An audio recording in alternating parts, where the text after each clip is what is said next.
So this is the new Alienware Area-51m. These are some of the specs as you can see on the sheet. It's pretty much got everything you could ever imagine in a laptop.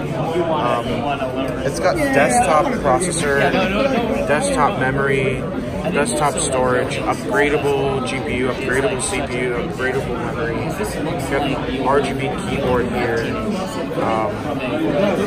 This lets you overclock it as well. But yeah, it's a pretty high-res display.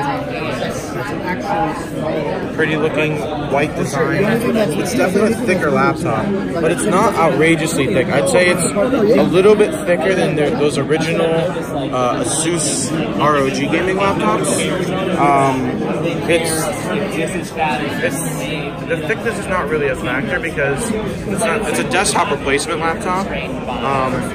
So you're not really worried about the thickness. You want something that's just portable, that has a screen built in, and that's really what this is. And if you look on the back, we got a glowing logo with the Area-51 back here, and then on the port side, you've got two USB ports here, Type-C and regular USB here. And you got two power plugs in the back because that's how much power you need for it. It takes more than one power brick. And then that's the Alienware graphics amplifier, 2.5 gig port, and there's this HDMI and another Type-C port back there.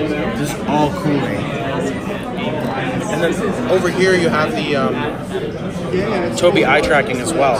So you've got every single imaginable feature you'd want that's upgradable and overclockable, and it looks great.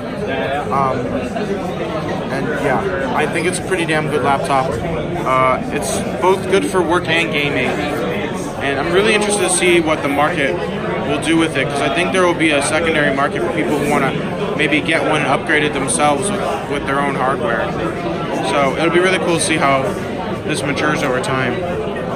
And not to mention it's the fastest laptop pretty much ever. I can't really think of one that's more high spec than this.